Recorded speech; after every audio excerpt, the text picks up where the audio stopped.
네, 오늘의 주제입니다. ESG를 알아야 하는 이유는 ESG 시장과 트렌드 그리고 투자 전략까지 함께 전해주실 텐데요. 네, 연구원님 최근에 보면 이제 신문이나 방송에서 ESG, 뭐 기업들이 ESG에 투자를 했다, ESG 경영을 선언했다, 뭐 이런 이야기들이 상당히 많은 것 같아요. 네네. 일반 투자자분들이 그런데 이 ESG에서 알아야 되는 이유가 뭘까요?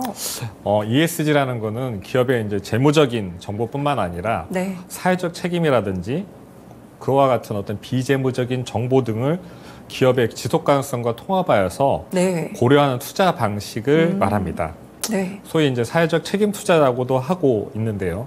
특히 이제 비재무적인 정보로 환경, 사회, 지배 구조 등은 이러한 무형적인 가치에 중점을 두고 기회 요인을 분석해 투자하기 때문에 환경의 영어의 environment의 첫자인 E, 그리고 사회의 영어의 social의 첫자인 S, 지배구조의 영어인 governance의 첫자인 G를 따서 ESG 투자라고도 불리기도 합니다. 네. 최근에는 지속 가능성이라는 것들을 중점을 두고 투자하기 때문에 분석에 투자해서 지속 가능성 투자라고도 합니다. 그래서 네.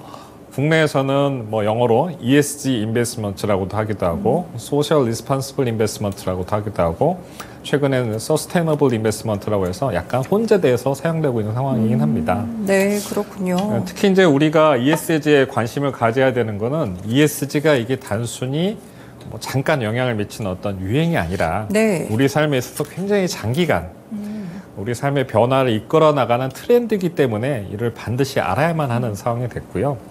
사실은 ESG 자체가 아주 새로운 그런 건 아닙니다. 기존에도 경영에 있어서 ESG라는 건 새로운 조류로 받아들여지고 있긴 했는데요. 네. 코로나 팬데믹을 겪으면서 사업장이 셧다운되고 공급망이 붕괴되고 임직원이 감염이 되기도 하고요.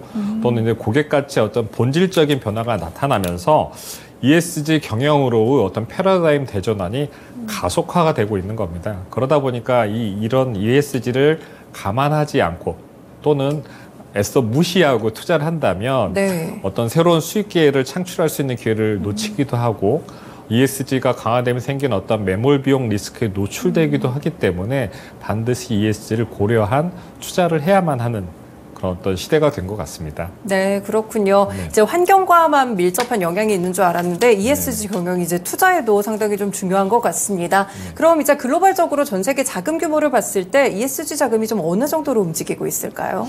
네, 그 ESG 관련된 어떤 글로벌 투자 규모를 살펴보면요, 전 세계 책임 투자 협회라는 곳이 있습니다. 그곳에서 매 2년마다 책임 투자 규모를 발표하는데 가장 최근 규모가 2020년 기준으로 발표된 자료가 있는데 네. 전 세계적으로 35조 3천억 달러 규모를 ESG로 운용하고 있다고 합니다. 이는 이제 직전 보고서가 2018년도 기준에 대비해서는 15% 정도 증가한 규모이고요. 네. 한국에서는 한국 사회책임 투자 포럼이라는 곳에서 매년 우리나라 어떤 ESG 투자 규모가 어떻게 되는지 발표를 하고 있는데 네. 2021년 말 기준으로 발표된 게 가장 최근 자료인데 그 기준으로 보면 우리나라는 약 787조 원 규모의 ESG 관련된 투자 규모가 있습니다. 그래서 네. 그중에 ESG 투자만 딱 뽑아서 보면 한 272조 정도 되고요. 그걸 이제 어떤 에셋별로 나눠보면 채권이 한 146조, 주식에 투자되는 게 한 100조가 좀 남짓되는 금액으로 어떤 투자를 하고 있고요. 투자자별로 좀 살펴보시면 단일 투자자 기준으로는 국내 국민연금이 21년 말 기준으로 한 130조가 좀 넘는 규모로서 최대 투자자로 나타났습니다. 그래서 ESG 관련된 투자 규모가 굉장히 크다라는 정도로 요약하면 될 것 같습니다. 네, 그렇군요. 약간 궁금한 점이 생기는데 그럼 글로벌 ESG 투자 규모에 비해서 국내 시장은 좀 어느 정도 규모인 건가요? 큰 건가요? 아니요. 우리나라는 아직 이제 글로벌리하게 보면 네. EU를 중심으로 유럽이 전 세계 투자 규모의 한 반 이상이고 나머지가 미국이 되고요. 네. 그 외에 이제 국가들은 이제 시작하는 걸음마 단계, 태동계라고 보시면 될 것 같습니다. 그렇군요. 네. 네네. 아, 네. 아직까지는 좀 시작 단계에 와 있다. 이렇게 네. 말씀을 주시네요. 네, ESG가 이제 환경, 사회, 지배 구조 이렇게 세 가지라고 앞서서 말씀을 주셨는데요. 이제 환경 이슈가 아무래도 투자자분들이 가장 피부로 좀 많이 느끼시지 않을까? 이렇게 생각이 좀 듭니다.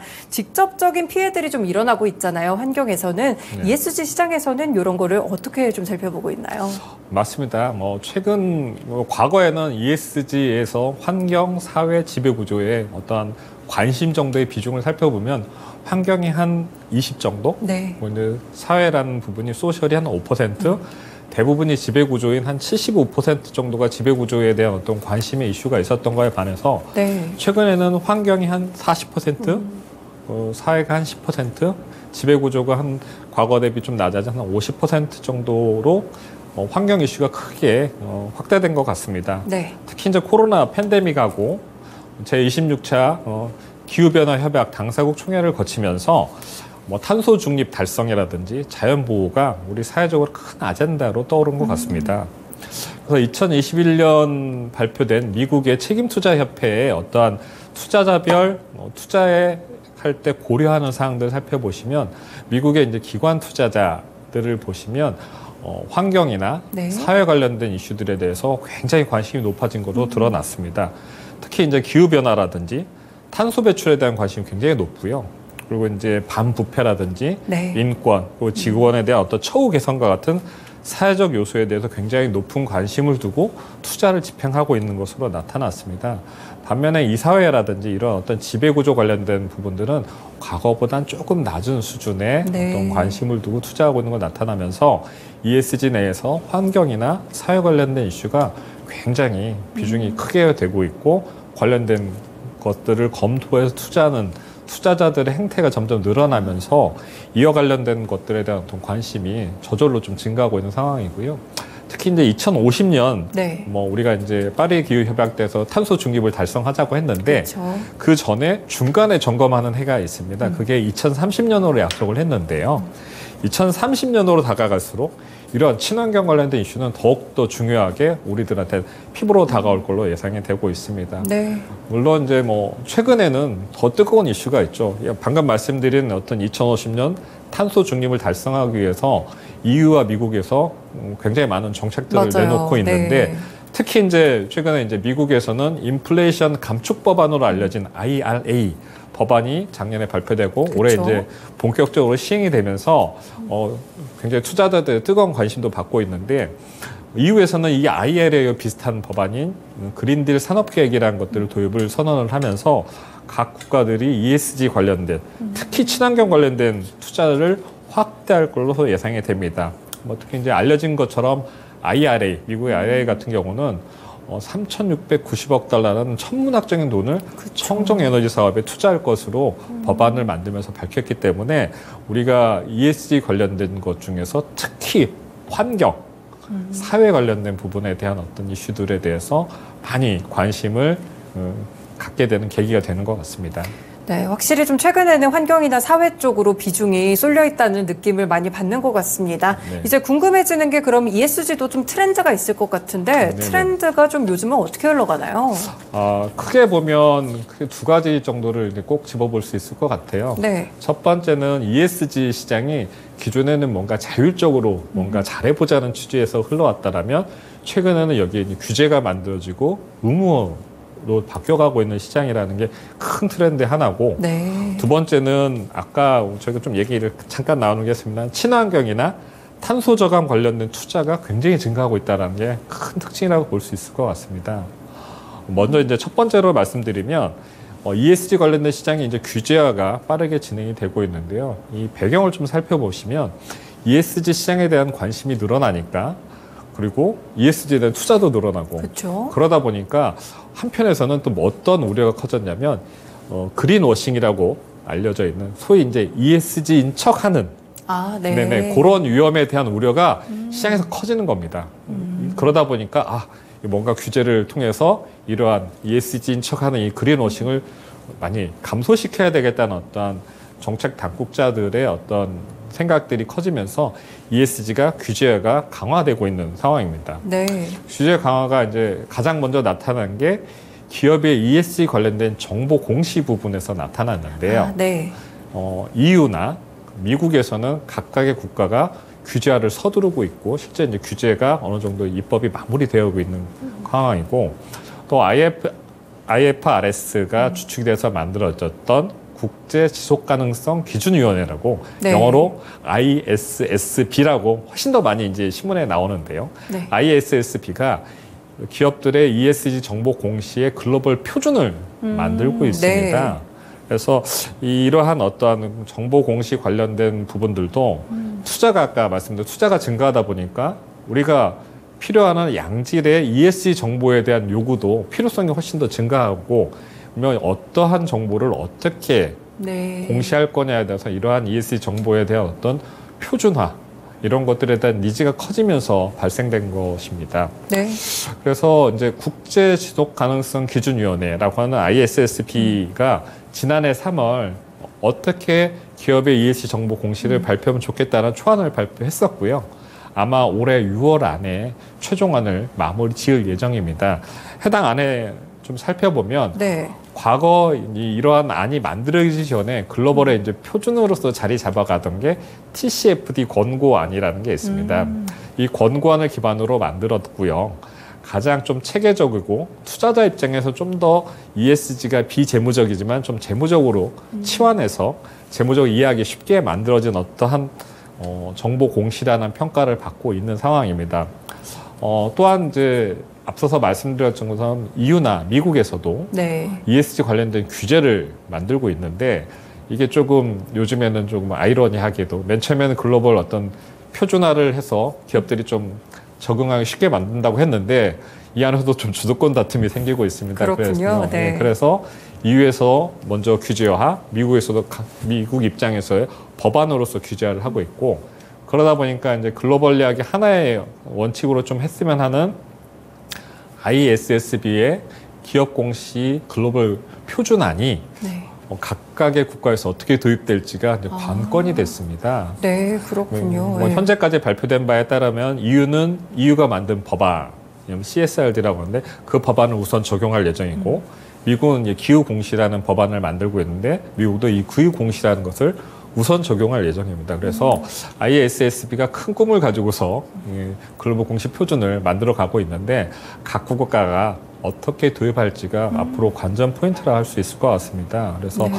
우리나라 같은 경우는 2021년 12월에 정부 범 관련 부처들이 공통으로 KESG 가이드라인이라는 것을 발표한 바가 있습니다. 만들었군요. 네. 네네네. 그래서 우리나라 정부도 생각은 이 ISSB의 글로벌 어떤 공시 표준이 확정돼서 발표되고 EU와 미국의 관련된 어떤 규제들이 완성이 돼서 발표가 되면 이것들을 전부 다 점검하고 봐서 네. 단계적으로 우리나라는 이것들을 도입할 예정입니다.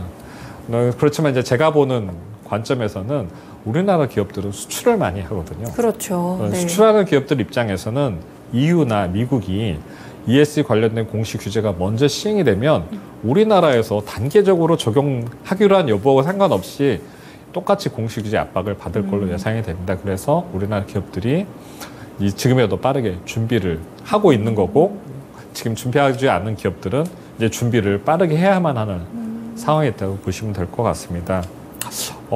규제는 이제 방금 말씀드린 것처럼 이제 기업에 대한 규제로 나타나는 게 첫 번째고 두 네. 번째를 보면 ESG는 투자에서 시작된 거여서 그렇죠. ESG 투자를 반영한 금융상품들에 대한 규제도 강화되고 있는 상황입니다. 그래서 먼저 EU에서는 SFDR이라고 하는 어떤 규제를 만들어서 21년 3월부터 시행을 했고요. 올해는 레벨 2로 보다 더 강화된 규제가 시행이 되고 있습니다.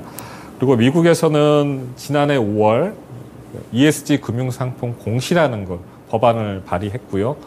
동시에 ESG 네임스룰이라는 ESG라는 어떤 이름이 쓰는 거에 대한 어떤 규제를 만드는 거를 초안을 네. 발의를 했습니다. 이걸 좀 살펴보면 미국이나 EU 모두 다 ESG 금융 상품에 대해서는 그 해당 금융 상품의 ESG 정도에 따라서 상품을 분류하고 그 정도에 맞춰서 그에 따른 의무도 네. 굉장히 강력하게 부과하고 있습니다.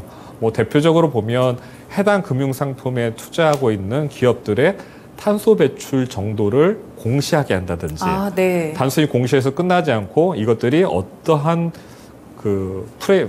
로드맵을 가지고 탄소 배출량들이 계속 ESG 펀드니까 있는지. 줄어야만 네, 하는 거죠. 그쵸. 해당 포트폴리오의 이 탄소 배출량들이 어떤 로드맵을 줄고 있는지 이런 것을 규제할 정도로 굉장히 타이트한 법안들이 나왔고요. 해당 법안 외에도 아까 말씀드린 미국의 ESG 네임스 룰 같으면 펀드명에 뭐뭐뭐가 들어갈 수 있잖아요. 근데 네, 펀드명에 ESG가 들어가면 해당 펀드는 무조건 최소한 ESG 관련된 기업의 80%를 초과해서 투자해야만 하는 어떤 그런 규제가 생겼습니다. 그래서 네. 이런 규제가 이제 글로벌리하게 어떤 트렌드다 보니까 국내에서도 금융감독원에서 우리나라도 관련 규제를 연내 만들어서 시행하겠다고 연초에 이제 발표를 한 바 있고요. 네. 이와 같은 이제 규제 결과로 인해서 ESG의 어떤 투자 전략이 모호한 펀드라든지 내가 ESG 펀드입니다라고 했지만 실제로 그렇게 투자하고 있지 않는 펀드들은 시장에서 퇴출될 걸로 보여지고요. 네. 반면에 이제 ESG를 뭔가 잘하고 있는 기업들, 우리가 흔히 말하면 이제 그린 텍소노미라고 하는 그런 쪽에 해당되는 기업들에 대한 투자는 훨씬 더 증가할 걸로 전망이 되고 있습니다. 좀 얘기가 긴데 네. 두 번째로 큰 트렌드를 보면 아까 이제 잠깐 언급한 적이 있습니다만 친환경이나 탄소 저감 관련된 투자가 증가되고 있는 게 큰 트렌드입니다. 네. 이걸 이끌고 있는 게 좀 과거로 따져보면 2015년도 파리 기후 협약 때 이미 이제 예견됐던 일이긴 한데 최근에는 이제 각 국가가 이와 같은 것들을 달성하기 위해서 여러 가지 정책들을 쏟아내면서 더 그러게 되고 있는데요. 대표적인 게 미국의 이제 인플레이션 감축 법안으로 알려져 있는 IRA. 네. 그 이후에 그린딜 산업계획 등이 발표되면서 주요 국가들이 앞다퉈서 친환경과 탄소 저감 관련된 어떠한 기술 투자 관련된 정책을 쏟아내면서 네. 이와 관련된 투자가 확대될 것으로 예상이 되고 있습니다. 미국의 IRA 법안에 따르면 아까 말씀드린 것처럼 무려 3,690억 달러라는 천문학적인 자금이 청정 에너지라든지 관련된 산업에 투자가 이루어질 것이고요. 실제 IRA 관련돼서 세부 지원 방안이 올해 초에 공개되면서 국내외 할 거 없이 관련된 산업이 굉장히 관심 뜨겁게 달아올라서 네, 맞아요. 그런 영향이 있었던 걸로 알고 계실 거고요. 여기에 이제 EU도 뒤질세라 그린딜 산업개혁이라는 걸 발표하고 이 도입을 서두르고 있고요. 네. 이 법안이 나오기도 전부터 여러 가지 이제 이 법안을 지원하긴 세부 법안들이 나왔는데 벌써 이 법안 나오면서 관련된 EU 내 기업들에 대해서 관련 투자를 독려하고 있는 상황입니다. 그래서 이게 이제 EU나 미국이 크게 이런 친환경을 독려하다 보니까 우리나라도 관련된 어떤 정책들이 나오고 있는데요.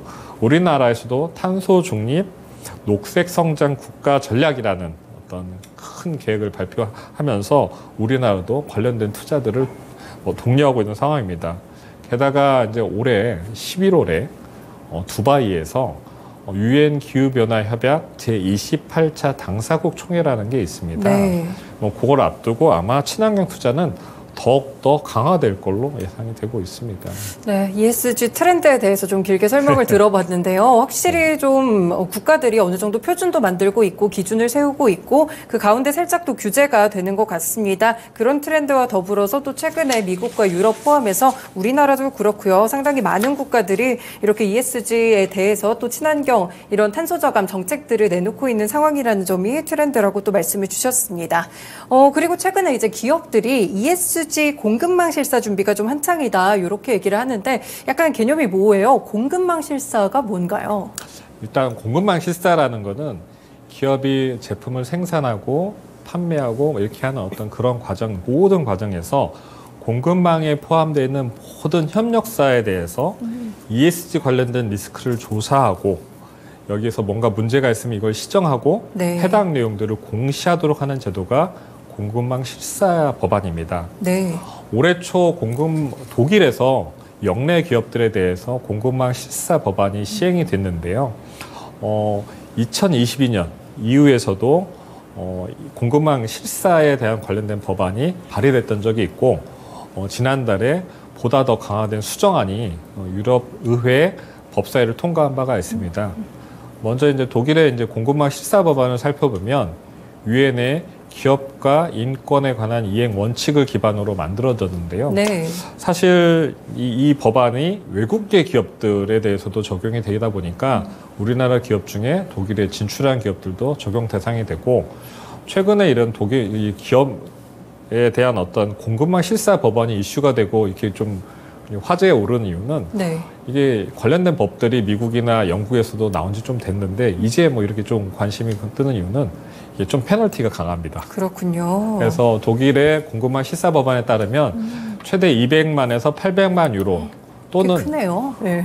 뭐 다음이 더 문제인데 매출액의 0.35%에서 2%에 달하는 네. 벌금을 어마어마한 그렇죠. 벌금을 부과하도록 돼 있다 보니까 이게 이제 안 지키면 큰일 나는구나라는 된 거고 175만 유로 이상의 벌금을 낸 기업들은 독일의 이제 어떤 공공 그 조달 사업에 네. 참여가 최대 3년간 네. 불가능하게 됩니다. 그래서 이게 굉장히 큰 이슈화되고 있는 거고요. 무엇보다도 이제 공급망 실사라는 얘기가 우리가 많이 얘기하게 된 이유가 뭐냐면 내년 이내에 아마 도입될 걸로 예상이 되는데 이후의 공급망 실사 법안이 지금까지 나온 공급망 실사 법안 중에 가장 방대하고 네. 가장 강화된 규칙인데 그렇군요. 이게 이제 내년 안에 아마 시행이 될 거다라는 것 때문에 그렇습니다. 그래서 만약 해당 지침이 시행되면 유럽 내에 있는 기업과 뭔가 비즈니스를 하는 협력업체는 ESG 경영 준수 여부를 매년 이렇게 조사를 받아야 네. 되는 어떤 그러한 얘기가 되고요. 그러다 보니까 이제 우리나라 수출 기업을 중심으로 해서 공급망 실세에 대한 어떤 대응에 나서야만 하는 상황이 됐습니다. 네. 그런데 이제 대한상공회의소가 작년 7월에 관련된 어떤 기업 약 300개 기업들에 대해서 설문조사를 해보니까 만약 이러한 EU의 공급망 실사 법안이 시행되면 뭐 어떤 영향을 미칠 걸로 보여집니까? 라는 어떤 그런 답변에서 무려 52%가 넘는 국내 기업들이 만약에 현재 알려진 데 EU의 공급망 실사 법안이 시행되면 우리가 ESG 경영 수준이 미흡하다는 이유로 우리한테 주문을 준 원청 기업으로부터 계약이 파기되거나 수주가 파기될 위험에 노출되어 있다라고 할 정도로 굉장히 어떻게 보면 큰 우려를 표하고 있는 상황이긴 합니다. 국내 기업들은 그러니까 아직 준비가 좀 미흡하다는 거네요. 그렇죠. 그러다 보니까 이제 게다가 이제 EU의 이제 공급망 실사 법안이 지난 4월에 수정안이 통과됐는데 이 수정안 네. 내용이 좀 강화되는 안입니다. 네. 최초에 작년에 발의됐을 때는 이 적용 대상을 처음 연도에는 직원 수 500명 이상의 그리고 매출액 1억 5천만 유로 이상의 기업들에 대해서 적용하고 네. 차년도에 직원 수 250명 이상 4천만 유로 이상의 매출액을 가진 기업들한테 순차적으로 적용한다라고 했었던 게 네. 이번에 4월에 수정된 안을 보면 처음부터 직원 수 250명 이상 매출액 4천만 유로 이상 기업들에 대해서 적용하겠다라고 해서 적용 대상을 굉장히 강화한 게 특징이고요. 네. 비EU 기업들에 대해서는 EU 내에서 매출액이 4천만 유로 이상이고 전 세계 매출액이 1억 5천만 유로 이상인 기업들에 대해서도 적용이 되기 때문에 우리나라 기업들도 적용될 걸로 거의 확실시 되고 있습니다. 그래서 네. 이 법에 적용을 받는 기업들이 뭐 제품의 생산, 뭐 판매 요 정도뿐만 아니라 원자재 기업뿐 그리고 판매하고 운송하고 유통기업들까지도 이 공급망 내에 있는 모든 기업들에 대해서 적용 대상이 되다 보니까 적용 대상이 굉장히 많습니다. 네. 그래서 공급망 이 실사법을 적용받는 기업들에 대해서는 공급망에 속한 기업들이 가지고 있는 어떤 인권 이슈들, 예를 들어서 뭐 국내에는 이런 이슈는 없습니다. 해외 같은 경우는 노예 노동이라든지, 맞아요. 착취 이런 문제들이 착취, 있더라고요. 그렇죠. 임금 착취라든지, 아동 노동. 최근에 이제 뭐 미국에서도 아동 노동이 굉장히 이슈가 되고 있는데 아동 노동이라든지 이런 인권 문제뿐만 아니라 온실가스 배출이라든지 환경 오염, 그 생태계 훼손 뭐 이런 부분뿐만 아니라 산업재해, 뭐 이제 임직원의 이제 건강에 대한 위협이 있으면 안 된다라는 어떤 이런 이슈들 때문에 관리 대상이 굉장히 많은 부분들이 네. 있습니다. 그래서 이런 것들이 발생하지 않도록 잘 관리해야만 할 뿐만 아니라 기업들이 이 유럽의 EU 이제 공급망 실사 법안에서는 인권 운동가라든지 환경 운동가들이 포함해서 이 기업의 어떤 비즈니스와 관계되어 있는 영향을 받는 모든 사람들과의 대화를 네. 해야 되는 어떤 창구나 이걸 통해서 뭔가 이슈를 해결할 수 있는 어떤 프로세스나 기구를 만들어야만 하고요. 더 나아가서 파리 기후협약에서 약속한 우리 이제 기후 변화가 또 안정화될 수 있도록 하는 어떤 그런 목표에 달성할 수 있도록 그 기업들도 모두 다 파리 기후협약에 맞는 어떤 전환 계획을 의무적으로 시행해야 되는 어떤 그런 의무를 지게 됩니다. 그래서 네. 굉장히 많은 의무들이 제가 이제 미처 다 말을 못할 정도로 많은 의무들이 생기는데 그 네. 공급망 시사법안이 내년 안에 시행된다고 하니까 이제 기업들이 이제 굉장히 큰 우려를 안고 있는데 아까 말씀드렸던 올해 공급망 시사법안 이슈가 된 게 뭐 여러 이슈가 있지만 가장 큰 게 페널티가 세다고 했잖아요. 그렇죠. 근데 EU의 공급망 시사법안 페널티는 훨씬 셉니다. 그렇군요. 네, EU가 지금까지 얘기가 나온 거는 뭔가 이 공급망 시사법안을 위반하면 그에 따른 손해배상 의무도 져야 되고요. EU 법안을 EU가 그러면 이 법을 위반했는지 안 했는지 제재하기 위한 어떤 별도의 이제 관리 감독 기구를 만들어서 위반하면 손해배상 의무도 지지만 벌금을 매기는데 벌금이 순매출액의 무려 최소 5% 이상이 되기 때문에 네. 어마어마한 어떠한 벌금을 부과받을 수 있는 우려가 생겼기 때문에 준비를 잘해야만 하는 상황입니다. 그래서 이 법을 준수하지 않으면 외국 기업들의 경우는 EU 내에서 하는 어떤 공공조달에서 참여도 불가능해지고 되고 그렇죠. 그래서 이제 기업들의 입장에서는 굉장히 우려가 큰 상황입니다.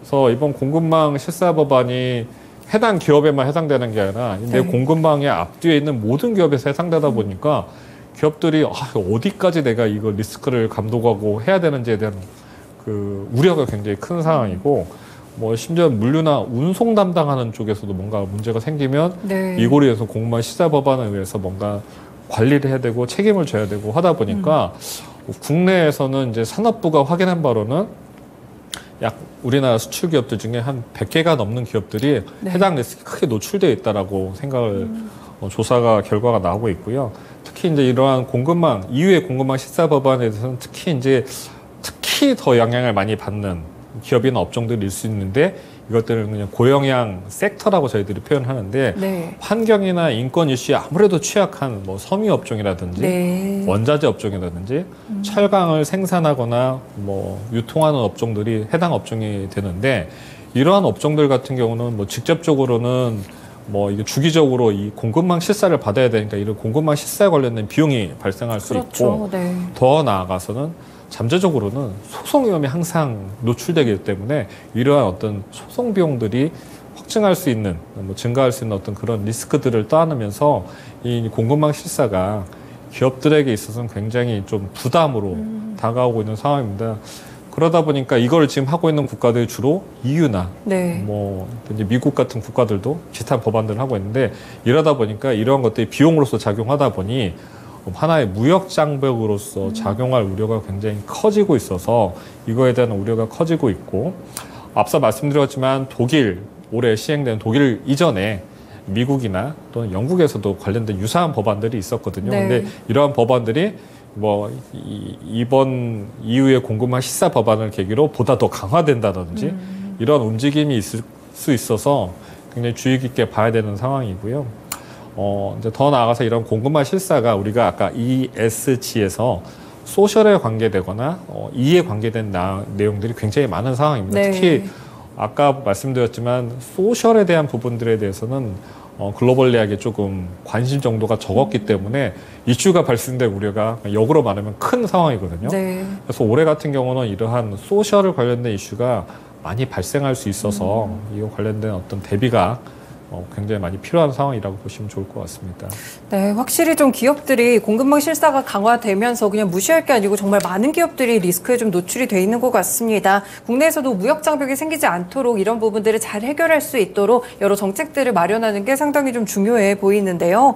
이제 ESG 투자에 대해서 이제 전반적인 기본 지식들을 좀 쌓아봤는데 사실 최근에 ESG 투자에 대해서 여러 가지 좀 도전이라고 해야 될까요? 그런 것들이 좀 있는 것 같아요. 아무래도 이제 전쟁이 있다 보니까 화석연료도 상당히 많이 쓰게 되고요. 이제 무기에 대해서도 굉장히 방위 산업들이 크게 좀 커지고 있고 이런 상황인 것 같은데 ESG 투자가 이런 상황 속에서도 좀 유효할까요? 네, 맞습니다. 뭐 지난해 이제 말씀하셨던 것처럼 러시아 우크라이나 사태는 ESG 시장에 굉장히 큰 그 도전들을 여러 가지 도전을 네. 만들어냈습니다. 첫 번째는 이제 말씀하신 것처럼 화석 연료에 대해서 도대체 얘를 어떻게 할 거냐에 대한 이슈가 가장 네. 컸는데요. 기존의 ESG 지층에서는 화석 연료 사용을 중단하고 대신에 깨끗한 태양광이나 풍력 같은 클린 에너지 사용을 주장을 해왔었습니다. 그러는 와중에 우크라이나 사태로 인해서 전통적인 어떤 화석 연료의 가격은 천정부지 치솟고 네. 기존의 이제 에너지 공급망에 문제가 생기면서 이 재생에너지, 클린 에너지로만으로는 에너지 수요를 감당하지 못해서 발생한 일인데요.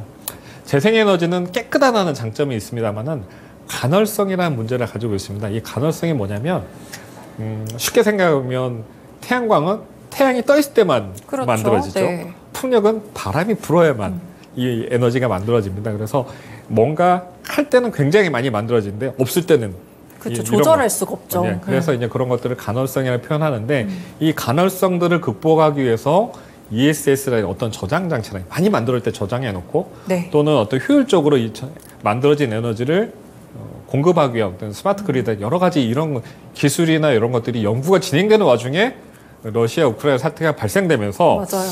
이 충분히 준비가 안 된 상황에서 이런 이슈가 벌어지다 보니까 뭔가 우리가 빨리 하지 못했던 부분들로 인해서 이슈가 생겼고 EU에서는 그러다 보니 천연가스의 어떤 공급망을 다변화하고 원자력을 사용을 좀 늘리고 그것으로도 안 되니까 석탄 발전을 재가동하기도 했거든요. 그렇죠. 네. 근데 우리가 여기서 이제 주목해야 될 부분이 있습니다. 뭐냐면 노후 사태로 인해서 이 재생에너지의 전환이 가속화됐다는 점입니다. 앞서서도 제가 IRA라든지 네. 유럽의 이제 그린딜 산업계획 같은 말씀을 드렸는데 각국이 정책적으로 재생에너지를 지원을 강화하고 있다는 게 가장 큰 특징입니다. 이에 따라서 관련 투자도 굉장히 크게 증가를 한 상황인데요. 특히 에너지가 안보 이슈하고 맞물리면서 네. 에너지 안보 이렇게 돼서 주요국은 재생에너지를 통한 안보를 달성하겠다는 게 제일 과제를 삼고 있다 보니까 이러한 어떤 재생에너지 투자가 굉장히 지속적으로 크게 강화될 것으로 예상이 되고 있습니다. 그래서 뭐 큰 이슈 중에 하나는 화석연료 어떻게 할 거냐뿐만 아니라 네. 두 번째로는 노후 사태가 벌어졌는데 러시아에 대한 어떤 투자 비중이 논란이 됐습니다. 아, 네. 이게 뭐냐면 일부 ESG 펀드가 노후 사태 나오기 전에 봤더니 노후 사태 딱 터지고 봤더니 일부 ESG 펀드가 예를 들어서 캐나다에 있는 어떤 에너지업 기업보다 뭐 소셜이나 거버넌스에서 좀 문제가 있음에도 불구하고 어떤 환경적인 탄소 저감이 좀 더 나았다는 이유로 러시아 에너지 기업들을 보통의 벤치마크 대비 2배를 투자했던 거죠. 네. 이런 이슈가 있다 보니까 뭐 하나의 사례를 말씀드리면 JP모건 ESG 지수를 추종하는 뭐 신흥국 채권형 펀드의 경우에는 러시아 투자 비중이 그 ESG가 아닌 일반 신흥국 채권 투자 펀드보다 많아서 투자자들이 이 노후 사태가 터지면서 러시아에 대한 금융 제재로 인해서 손실이 많이 났겠네요. 손실이 훨씬 더 많이 발생하는 네. 이런 이벤트가 벌써졌습니다.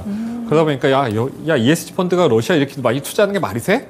뭐 이런 논란이 있었고 이런 논란은 여기서 그치지 않고 훨씬 더 커지면서 이 러시아에 대한 어떤 금융 제재에 맞물리면서 야 러시아와 관련된 건 모든 걸 투자하면 안 되는 거 아니야라는 얘기까지 번지면서 네. 소위 이제 국가 레벨의 투자 배제.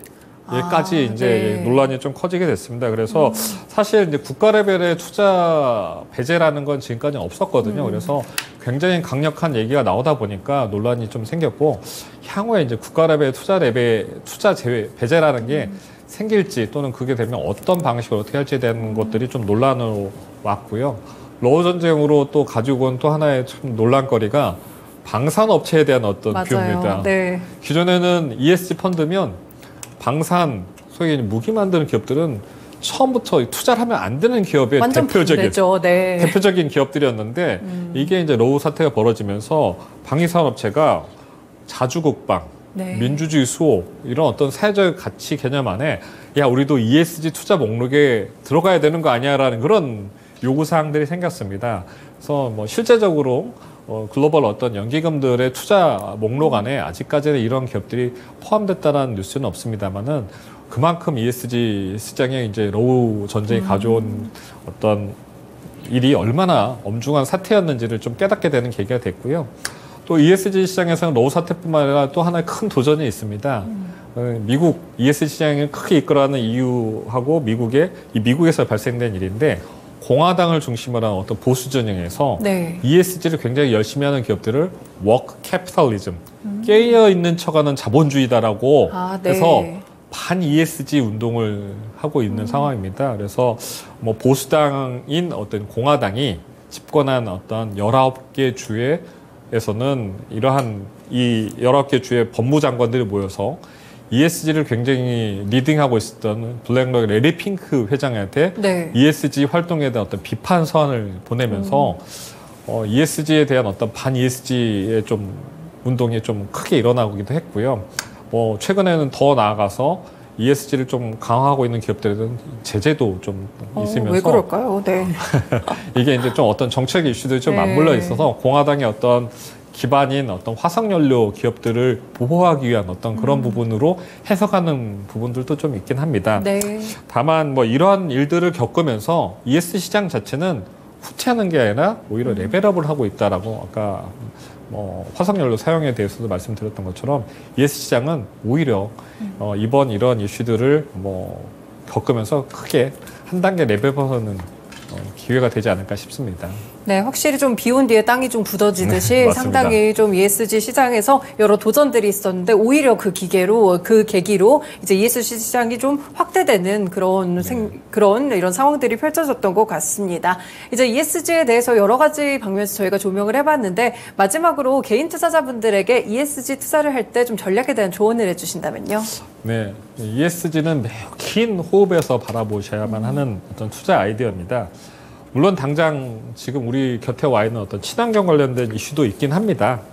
뭐 우선 친환경 에너지처럼 피부에 와닿는 이런 이슈들은 뭐부터 하나하나씩 ESG 관련 투자 아이디어를 점검해보고 검토해보시면서 서서히 투자 아이디어도 확대하시고 투자 기간도 확대하시면서 뭐 투자하실 걸 추천하고요.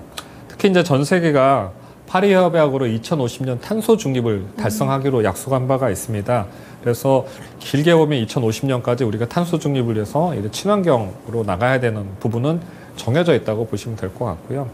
이와 같은 트렌드는 시간이 2050년에 다가갈수록 보다 더 강화될 것으로 보기 때문에 확실히 우리 피부에 와닿는 이슈가 될 걸로 보여지고요. 그리고 여러 사태에도 불구하고 이유를 중심으로 해서 이런 친환경 기조가 유지되고 있기 때문에 이러한 친환경 관련된 것들은 뭐 거스를 수 없는 큰 대세다라고 보시면 좋을 것 같고, 그래서 친환경 관련된 다양한 투자 아이디어를 관심을 가지시고 그 아이디어를 구체화하시면서 그 아이디어에 맞는 투자 대안을 찾아서 투자하실 것을 추천합니다.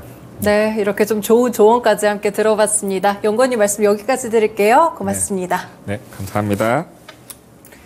네, 이렇게 오늘은 ESG에 대해서 좀 알아봤는데요. 가장 트렌디한 투자 전략이 되지 않을까 싶습니다. ESG 현황과 더불어서 최근 국가들의 관계 그리고 거기서 생긴 리스크와 더욱더 강해지는 ESG 투자에 대해서 전략과 조언까지 함께 들어봤습니다. 신영증권의 오광영 연구원님 함께 해주셨습니다. 네, 저희 그리고 홍보 하나만 드릴게요. 이 토마토 증권통에서 2차 전지에 이어서 두 번째 강연회를 준비했습니다. 바로 K반도체와 관련된 강연인데요. 무료로 진행되니까요. 많은 관심 부탁드리겠습니다. 신청 방법은 02-2128-3388번으로 전화 주시거나 화면에 나오는 QR코드를 인식해서 보셔도요. 이렇게 또 신청하실 수 있으니까요. 많은 관심 부탁드리겠습니다. 네, 지금까지 다양한 투자 판단에 도움이 되는 말씀들 전해드렸습니다. 하지만 특정 종목의 상승과 하락을 보장하지는 않는다는 점 기억해 주세요. 토마토랜드 2.0 여기서 마무리 짓습니다. 남은 시간도 성공 투자하세요. 고맙습니다.